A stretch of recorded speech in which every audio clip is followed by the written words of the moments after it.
5장 소통의 물길 말하지 않아도 통하는 마음. 음악치료사가 되기로 결심한 지 2주가 지났어요.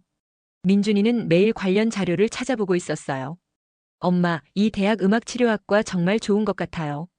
거실 테이블에는 각종 대학 팜플릿과 입시 정보가 가득했어요. 은정 씨는 그런 민준이를 보면서 뿌듯했지만 동시에 걱정이 되기 시작했어요. 음악치료사라. 정말 괜찮을까? 취업은 잘 될까? 수입은 괜찮을까? 혹시 민준이가 현실을 너무 모르는 건 아닐까? 민준아, 음악치료사 조사해보니 어때? 정말 좋아요. 사람들을 도울 수 있고 제가 좋아하는 음악도 할 수 있고. 민준이의 눈이 반짝였어요. 하지만 은정 씨는 현실적인 걱정이 앞섰어요. 그런데 말이야. 음악치료사로 먹고 살 수 있을까? 취업이 잘 될까? 엄마. 아니, 엄마가 반대하는 게 아니라 현실적으로 생각해봐야 하잖아. 요즘 취업이 얼마나 어려운데. 민준이의 표정이 점점 어두워졌어요. 그리고 음악치료학과 입시도 쉽지 않을 거야. 실기도 봐야 하고 면접도 있고. 엄마, 저 그래도 해보고 싶어요. 해보고 싶은 거랑 실제로 할 수 있는 거랑은 다르잖아. 엄마가 여러 케이스를 찾아봤는데 은정 씨는 계속해서 자신이 조사한 정보들을 쏟아냈어요. 이 직업은 수입이 불안정하고 저 분야는 경쟁이 치열하고. 엄마, 제가 할 말이 있어요. 응, 뭔데? 제 얘기는 안 들어주시고 계속 걱정만 하시네요. 은정 씨는 당황했어요. 엄마가 언제 내 얘기 안 들었어? 지금도 듣고 있잖아. 듣는 척 하시면서 계속 반박만 하시잖아요. 반박이 아니라 현실적으로 생각해보라는 거야. 그럼 제가 하고 싶다는 말은 왜 안 들어주세요? 은정 씨와 민준이 사이에 어색한 침묵이 흘렀어요. 민준아. 엄마, 저 그냥 방에 있을게요. 은정 씨는 혼자 남겨진 식탁에서 멍하니 앉아 있었어요. 뭐가 잘못된 거지? 아이 걱정해서 하는 말인데. 그날 밤 은정 씨는 잠을 이룰 수 없었어요. 민준이가 나랑 대화하기 싫어하는 것 같아. 무의자연을 실천한다고 했는데 왜 또 이렇게 됐지? 생각해보니 요즘 민준이와의 대화가 예전 같지 않았어요. 민준이가 뭔가 말하려고 하면 자신이 먼저 조언을 하고, 민준이가 고민을 털어놓으면 자신이 해결책을 제시하고, 혹시 내가 민준이 말을 제대로 안 듣고 있는 건가? 다음 날 은정 씨는 박 선생에게 급하게 전화를 걸었어요. 선생님, 죄송한데 개인 상담 좀 받을 수 있을까요? 무슨 일이세요? 은정 씨는 어제 있었던 일을 자세히 얘기했어요. 아, 그런 일이 있었군요. 많이 답답하셨겠어요. 네. 분명 민준이를 위해서 하는 말인데 왜 민준이는 듣기 싫어할까요? 박 선생은 찻잔을 들며 천천히 말했어요. 은정 씨, 혹시 심재라는 말 들어보셨어요? 심재요? 네, 장자가 말한 소통의 핵심이에요. 어떤 뜻인가요? 마음을 재개한다, 즉 마음을 비운다는 뜻이에요. 은정 씨는 고개를 갸웃했어요. 마음을 비운다. 진정한 소통을 하려면 먼저 자기 마음을 비워야 해요. 자기 생각, 자기 판단, 자기 걱정을 잠시 내려놓고. 그럼 어떻게 해야 하나요? 박 선생은 물컵을 가리켰어요. 이 컵에 물이 가득 차 있으면 새로운 물을 부을 수 있나요? 아니요, 넘쳐버리죠. 맞아요. 마음도 마찬가지예요. 자기 생각으로 가득 차 있으면 상대방 말이 들어올 자리가 없어요. 아, 제가 그랬구나.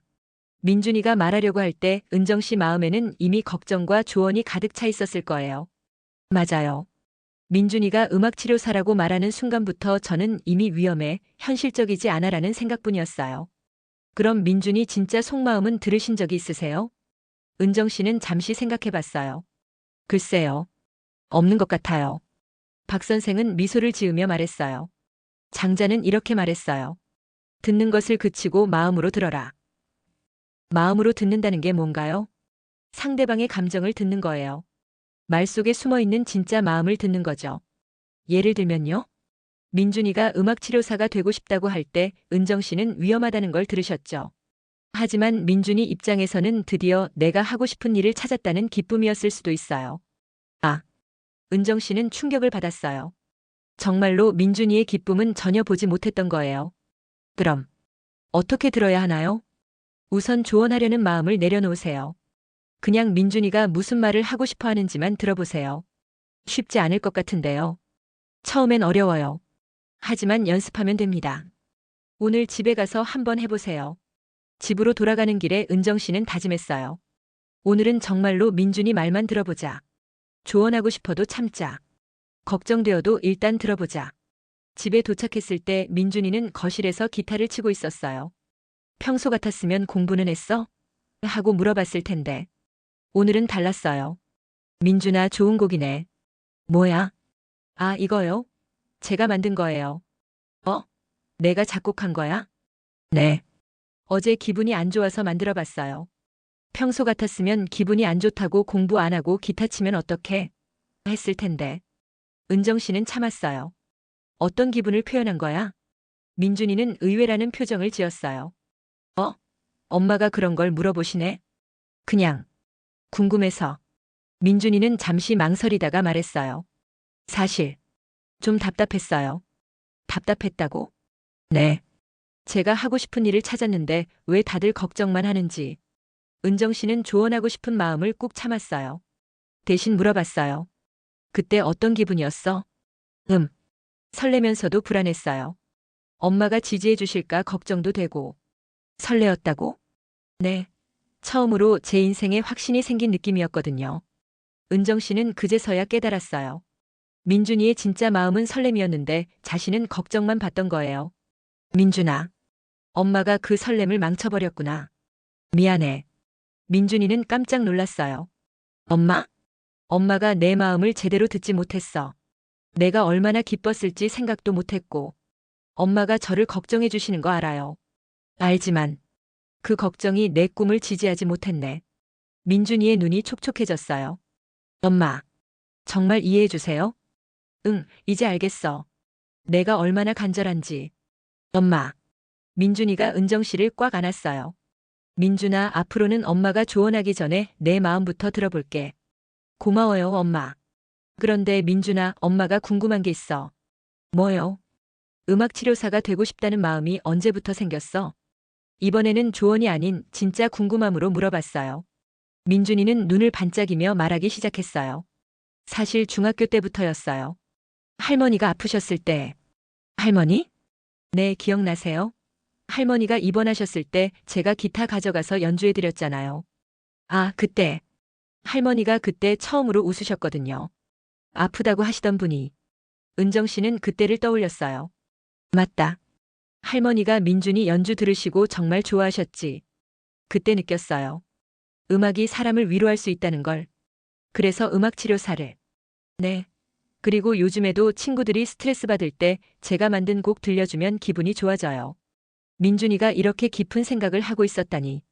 은정 씨는 지금까지 전혀 몰랐던 민준이의 모습을 발견했어요. 민준아, 정말 멋있다. 그런 꿈을 가지고 있었구나. 엄마가 이렇게 들어주시니까 정말 좋아요. 그날부터 은정 씨와 민준이의 대화가 달라졌어요. 은정 씨는 조언하기 전에 민준이 마음을 먼저 들어보려고 노력했어요. 민준아, 오늘 하루는 어땠어? 좀 힘들었어요. 예전 같았으면 왜? 무슨 일 있었어? 엄마가 도와줄까? 라고 했을 텐데. 이제는 어떻게 힘들었어? 라고 물었어요. 친구가 제 꿈을 비현실적이라고 하더라고요. 그때 기분이 어땠어? 속상했죠. 하지만 동시에 더 확신이 생겼어요. 확신이? 네, 다른 사람이 뭐라고 해도 제가 정말 하고 싶은 일이라는 걸 깨달았거든요. 이렇게 대화하니 민준이가 훨씬 많은 이야기를 해주었어요. 학교에서 있었던 일, 친구들과의 고민, 미래에 대한 생각. 은정 씨는 그제서야 민준이가 얼마나 성숙한 아이인지 알게 됐어요. 일주일 후 장자철학 모임에서 은정 씨는 경험을 공유했어요. 정말 신기했어요. 제가 말을 적게 하니까 민준이가 더 많이 얘기하더라고요. 심재의 힘이에요. 박 선생이 미소 지으며 말했어요. 마음을 비우니까 상대방 마음이 보이기 시작한 거죠. 수진 씨가 궁금해했어요. 구체적으로 어떻게 하셨어요? 우선 조언하고 싶은 마음을 참았어요. 그리고 아이가 무슨 감정인지 먼저 물어봤죠. 감정을 먼저 묻는 게 중요하군요. 젊은 직장인 민수 씨가 끄덕였어요. 맞아요. 사실 아이들은 조언을 원하는 게 아니라 공감을 원하는 경우가 많거든요. 박 선생이 덧붙였어요. 장자는 이런 말도 했어요. 물은 고요할 때 가장 맑다. 마음도 마찬가지예요. 고요한 마음. 네, 내 마음이 고요해야 상대방을 제대로 볼 수 있어요. 집으로 돌아가는 길에 은정 씨는 생각했어요. 정말 소통이란 게 신기하다. 말을 많이 하는 게 소통이 아니라 마음을 비우는 게 소통이구나. 집에 도착하니 민준이가 음악치료 관련 영상을 보고 있었어요. 엄마, 어서 오세요.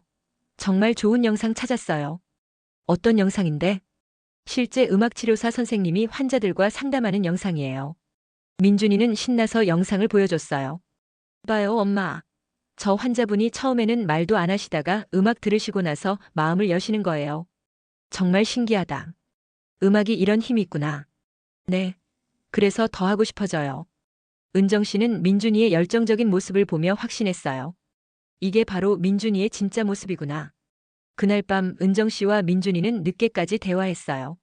엄마, 요즘 대화하는 게 너무 좋아요. 그래? 뭐가 좋아? 예전에는 제가 뭘 말하려고 하면 엄마가 바로 답을 주시려고 하셨는데 요즘은 제 마음을 들어주셔서. 엄마도 좋아. 민준이가 이렇게 깊은 생각을 하는 줄 몰랐어. 사실 전에도 생각은 많았는데 말할 기회가 없었던 것 같아요. 미안해, 민준아. 엄마가 너무 성급했나 봐. 괜찮아요. 이제 이렇게 대화할 수 있으니까. 그때 둘 사이에 조용한 침묵이 흘렀어요. 하지만 어색한 침묵이 아니라 편안한 침묵이었어요. 엄마, 이런 시간도 좋은 것 같아요. 어떤 시간? 그냥 아무 말 안 해도 편한 시간요. 은정 씨는 깨달았어요. 진정한 소통에는 말뿐만 아니라 침묵도 필요하다는 걸. 그날 밤 은정 씨는 일기를 썼어요. 심재의 마음을 비우니 비로소 보인다. 민준이의 진짜 마음이, 민준이의 진짜 꿈이, 민준이의 진짜 모습이. 소통은 말하는 게 아니라 듣는 거구나. 아니, 들으려고 하는 마음가짐이구나. 앞으로도 민준이 말을 들어주는 엄마가 되자. 조언하는 엄마가 아니라 공감하는 엄마로. 여러분, 정말 놀라운 변화였죠? 은정 씨가 마음을 비우니까 민준이의 진짜 마음이 보이기 시작했어요. 장자의 심재설. 마음을 비워야 진정한 소통이 가능하다. 우리는 보통 대화할 때 상대방 말을 들으면서도 동시에 내 대답을 준비하고 있어요. 아, 저런 말을 하네. 그럼 내가 이렇게 대답해야지. 하지만 진정한 소통은 그런 게 아니에요. 상대방의 마음을 들으려고 노력하는 거예요. 여러분도 한번 실험해 보세요. 오늘 아이와 대화할 때 조언하려는 마음을 잠시 내려놓고 아이의 감정부터 물어보세요. 너 지금 어떤 기분이야? 그때 어떤 마음이었어? 분명 새로운 아이의 모습을 발견하실 거예요. 다음 이야기에서는 은정 씨가 더 큰 시험대에 오르게 됩니다. 바로 부모의 꿈과 아이의 꿈이 정면으로 충돌하는 순간이에요. 과연 은정 씨는 어떤 선택을 할까요? 오늘도 끝까지 들어주셔서 감사합니다. 여러분의 진정한 소통 경험담도 댓글로 들려주세요. 좋아요, 구독도 잊지 마시고요.